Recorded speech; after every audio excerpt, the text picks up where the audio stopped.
YouTube viewers, don't forget to like, comment, and subscribe. This is a show by the people, for the people. And you, my friends, are my people. So jump in, interact. We love to hear from you. That's what makes this so much fun for us. In today's program, which idiot called Donald Trump an enemy of the state? I'll give you a hint. It was a Democratic politician. We'll get to that. And Nico Harrison of the Dallas Mavericks, the GM, in further hot water as Dallas fans call for his job. We'll discuss that as well and a lot more. America's poll of the day. We've got tweets for you, but let's begin with the water cooler conversation around America today. Donald Trump addressing a joint session of Congress last night, and the Democrats showed up very much intending to show their disapproval, and boy, did they ever. Let's take a look at the Democrats last night at Trump's address. Could not applaud anything that the man said, not one thing. This is where we are in America in 2025. Laken Riley, Officer Diller, 13 troops killed in Kabul.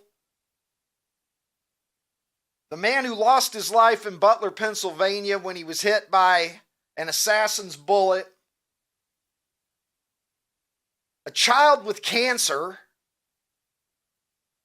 The vast majority of Democrats not standing or applauding for any of those things. Where are we at as a society when the Democrats can't stand up and applaud for a 13-year-old cancer survivor? For Laken Riley, when her mom and sister stand up. Maybe you ought to stand up also. When the widow of a police officer killed in the line of duty is being spoken about, why don't you respect her and respect that officer in his life, in his service? What I saw last night makes me a little sad. It makes me mad. This is where we're at. We can't find any common ground. I know the hate for Donald Trump is intense on the left. But this means that anything that Donald Trump aligns with is automatically bad and something that we can't come to a consensus around. I want you to listen to Rachel Maddow talking about the 13-year-old boy, DJ, who captured a lot of people's hearts last night as we saw him honored as an honorary Secret Service agent. Rachel Maddow, though, found a way to twist it around and turn it into something very negative. Let's listen.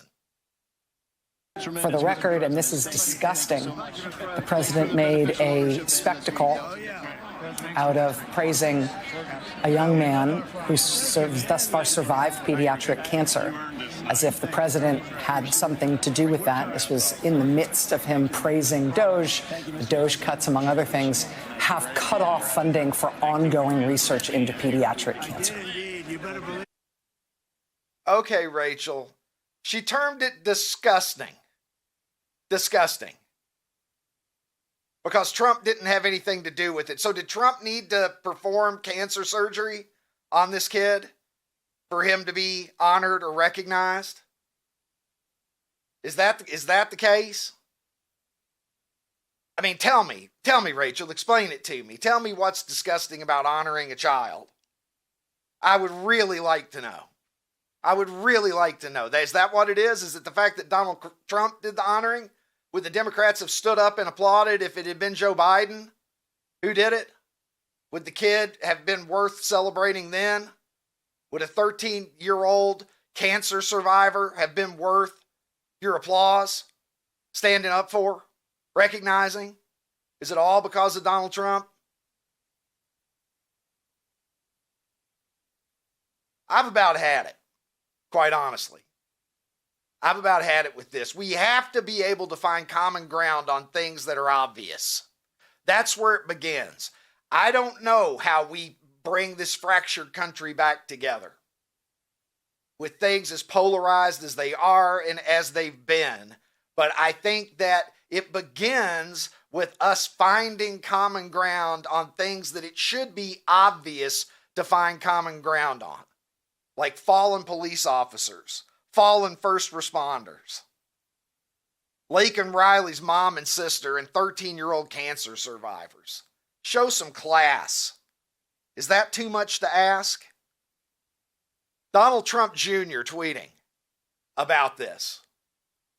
And let's have a look at what he tweeted, referring to this, saying, if you can't stand up and cheer for a kid with brain cancer being made an honorary member of the Secret Service, you might be deeply disturbed and fucked up.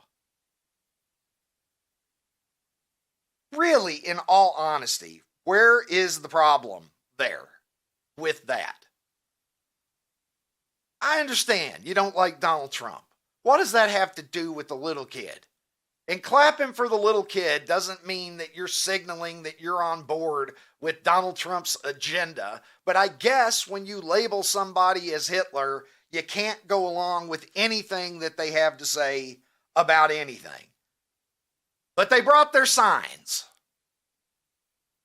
Let's have a look at the signs that they brought with. They look like they were at a fucking auction. These people. Have a look here. Mark Davis tweeting their little false signs, the pink outfits that we saw some wearing in support of women, even though every single Democrat just voted this week not to protect girls and women's sports by allowing biological males to continue competing. But they wear pink outfits to support women. The outburst, Al Green being evicted by the Speaker of the House. And you can see here, it's also just bad political strategy. The first thing I thought is show up with signs and get ready for every meme that's going to hit the internet today. And they're out there everywhere. This is one of the few that we can actually show you. Because there's a lot of them that you can't even show, that are funnier in some cases, and that are circling around widely. So you put that one on a tee for yourselves to be mocked, and here we are. But maybe this is what happens when we have members of Congress like Jasmine Crockett saying that we've got somebody in the White House that, well, look, just listen to her yourself and we'll talk about it. So, unfortunately, we have someone that is occupying the White House. And as far as I'm concerned, he is an enemy to the United States. He swore an oath just like the rest of us. But right now, when you are literally putting us at risk, all because of what? Because you want to convince your followers that you should be a dictator too, that you should never leave the White House because you don't believe that elections should take place. I don't really understand what is going on, and I don't know what it's going to take to get people to wake up. I guess I missed the thing where Donald Trump said that he should never leave the White House. Are there really people that believe that he is just going to stay in there? Do you remember when he lost the election in 2020 and he left? Remember how people said, oh, he's going to stay around, he's going to be a dictator. They love this dictator narrative. But what happened when he lost in 2020? Even though he didn't believe that he lost, he still left. All right, so get back to me, okay? If in January of 2029 that motherfucker is refusing to leave, I will say, you know what? I was completely wrong and you guys were right. Because there he is squatting in the White House and he refuses to leave. The odds of that happening are zero. They're zero. Jasmine Crockett, a sitting member of Congress, saying that the President of the United States is an enemy of the state. That is a far different thing than saying, I disagree with this person. I think this person's policies are bad. I think for a variety of reasons that we're on the wrong path under the leadership of this person. That's one thing. But to say that the President of the United States is an enemy of the state? But consider who's saying it. Let's take a look at this. Here's Jasmine Crockett, the same person who has declared Trump an enemy of the state. And I wish that you could hear the music to this, but take a look. She's going to hop up and bust a move here for America. apparently.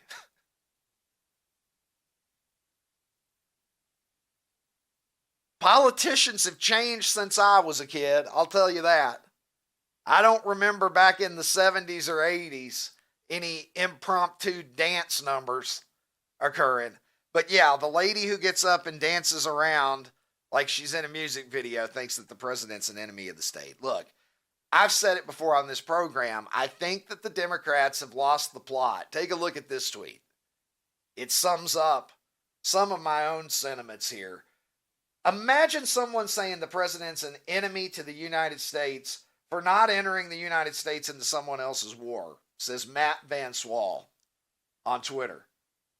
Saying that Democrats have lost the plot. I don't know what's happened to them. Used to be the anti-war party. I don't recognize them at all. Look, I understand that there are issues that the Democrats have with the way that Trump is going about trying to broker peace between Ukraine and Russia. I'm in favor of war ending. Trump has turned out to be a very pro-peace president. And a lot of people, including myself, when he first got into office, I'm like, I don't know. The guy from The Apprentice is going to have the nuclear codes. I don't know how that makes me feel. Is he going to get up one day, get in a bad mood, slug it out with Rocket Man over in North Korea, and holy fuck, the world's going to come to an end because a reality TV show star couldn't control his temper. I worried about that years ago, but the record has proven out that Donald Trump is probably the most peace-like president, arguably, of my lifetime, whether you like his methods or not. If you don't like his methods and you're a Democrat, maybe you're a Democrat who is starting to have questions about it.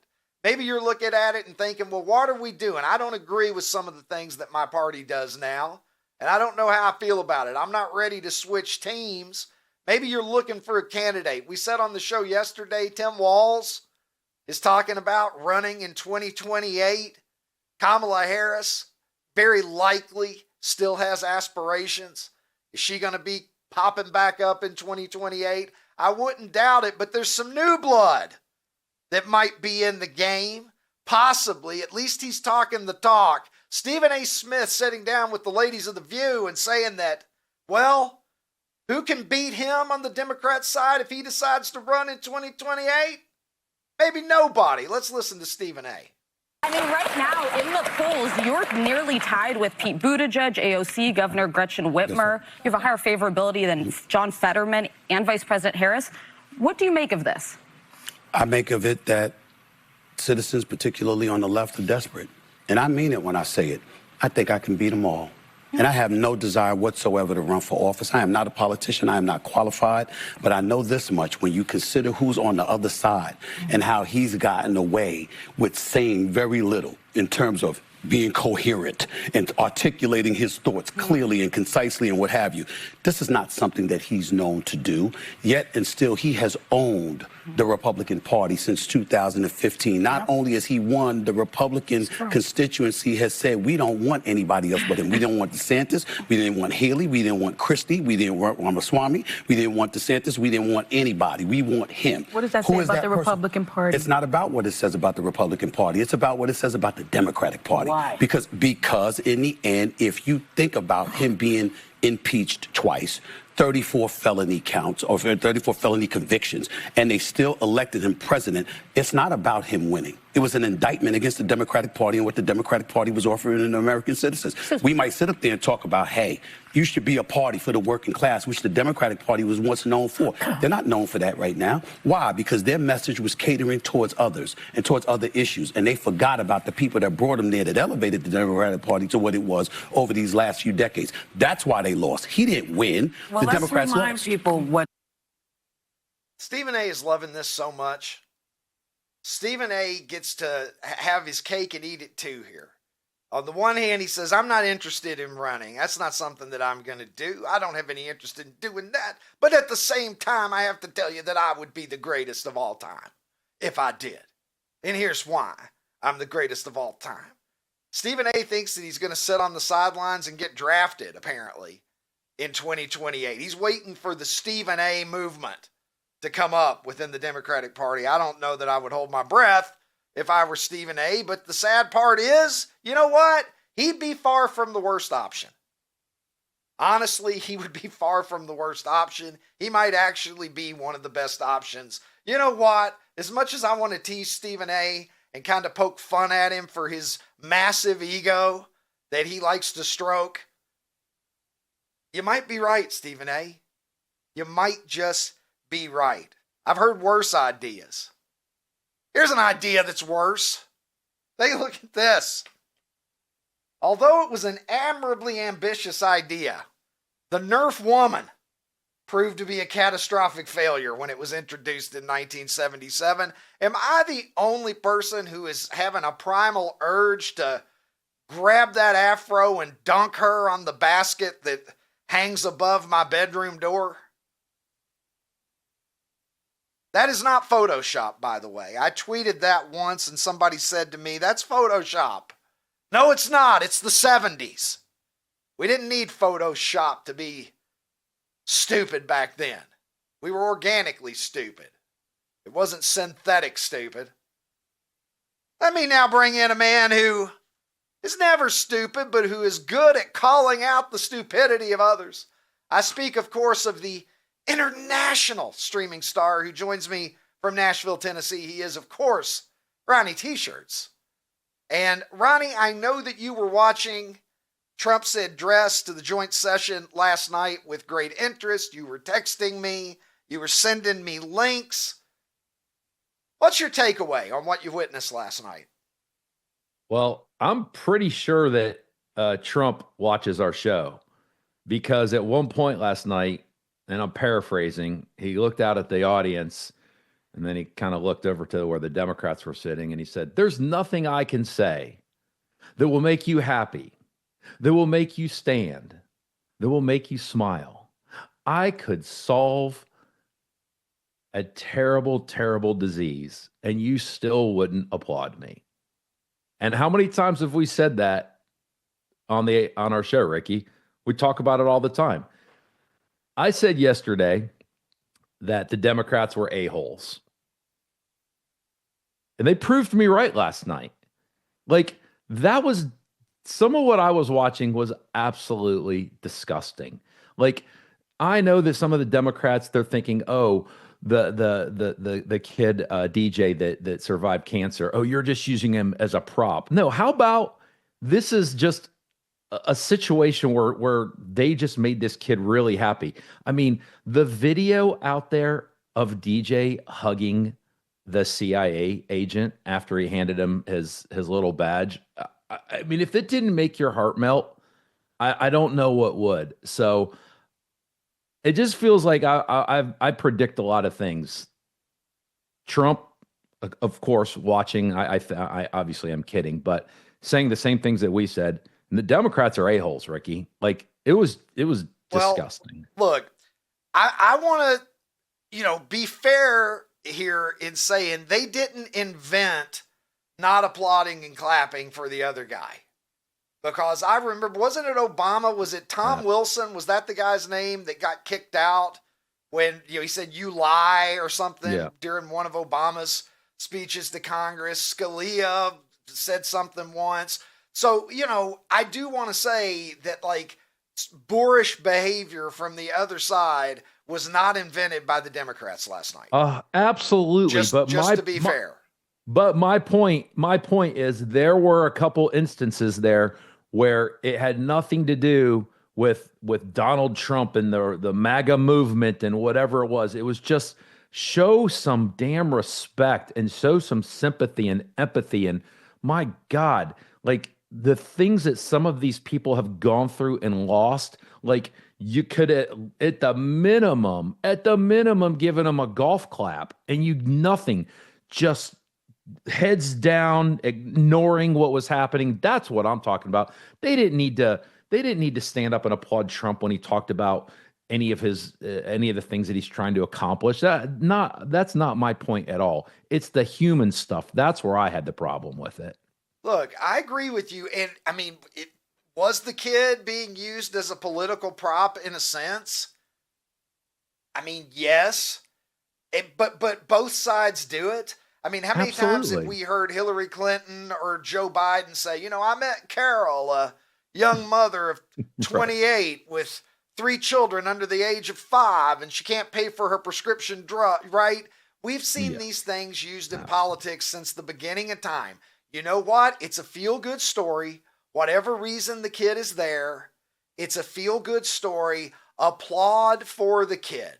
I don't think that any of us would mistake applauding for the kid or applauding for the survivors of someone who lost their life tragically means that you agree with the agenda of Donald Trump. I just don't see that, Ronnie. Look, let's just continue to talk about the Democrats here. Look, you had a really great WTF yesterday. We had 2 Democrats. You showed me it was Elizabeth Warren and Chuck Schumer. They both tweeted out essentially the same message where they were obviously reading from the same script. And so we played the videos side by side, and clearly the words were not originally the thoughts of either one of them. It turns out now, Ron, we've got, 22 Democratic senators now who have tweeted out themselves regurgitating the same talking points. Let's take a look here. Here it is. This is like close to half of the Democrats in the Senate all reading the same message. When I win, I will immediately bring prices down starting on day 1.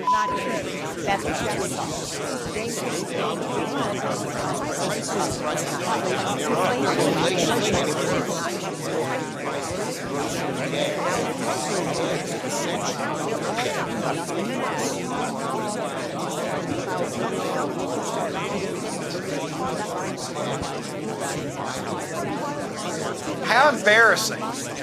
22 clowns. How embarrassing is this? How embarrassing to be a part of this. You're supposed to be a fucking statesman if you are a member of the United States Senate, and you're just going to put out the same parroted message that almost 24 of your colleagues are doing as well. It's a bad fucking look, Ron. It's a really bad look. Every single one of them should be embarrassed. If they believe this, then at least paraphrase it and put it into your own words, Ron. But they're not even doing that. They're just reading from the script that somebody obviously gave all of them. And Elon Musk tweeting out, first of all, who is it? I think he offered a Tesla truck. A Cybertruck, if somebody could, he offered a free Cybertruck to somebody who could name who did it. Here it is from Elon Musk tweeting out. Now we're up to 22 Dem senators all doing the same cringe video simultaneously. I'll buy a Cybertruck for anyone who can provide proof of who wrote this particular piece of propaganda. And it's clearly the talking points that they're going with. Remember, it was like everybody's weird. And then that didn't stick. We were going to say, everybody's so weird. Well, now it's, what is it? Shit ain't whatever it is that they all said at the top, right? They're trying to put the same words out there, and I don't think you can get away with it in 2025. You are the media now. I don't think you can get away with that now the same way that maybe you could have gotten away with it years ago, because people are going to do things like that. They're going to put together these types of videos, and those things are going to circulate widely. I think it's going to backfire, Ron. Yeah, I'm just curious, like, what's their agenda right now? Like, the election was just, 3 months ago? Do the math for me, Ricky. 3 or 4 months ago? So, like, 3 months ago sounds about right. Almost 4. So what are they trying to, what are they trying to accomplish right now? Because, there's we're still 3.5 years away from the next presidential election. Trump can't be the one. And so I would love to hear what they're trying to do, because it just feels like they're sabotaging themselves. It's almost like they're it's almost like, I don't even know. Are they preemptively trying to make sure that Vance isn't the next president? But I don't understand they're trying to grasp onto anything that they can to stall his momentum and change the narrative. And so, I don't think this stuff's going to be effective. We'll find out in due time. Ron, let's talk some sports, shall we? Let's do it. We need some sports on this program. Ostensibly, that is something that we do on here. The things are falling apart for the Dallas Mavericks, my friend. They just, I don't know if it's karma. I don't know if it's when it rains, it pours. But things are not going well in Dallas. The latest thing to go wrong, Kyrie Irving, torn ACL, out for the rest of the season. And you can see here from ESPN, the tweet, since the Doncic-Davis trade occurred just a little over a month ago, Anthony Davis suffers an adductor injury. He's gone. And now Kyrie Irving out for the rest of the year as well. But guess what, Mavericks fans? You're still going to be paying more for tickets. How does that sound?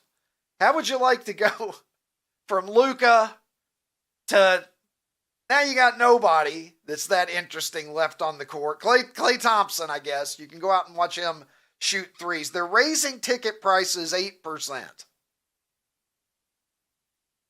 How about that? When's the last time you were at an NBA game? 8% more?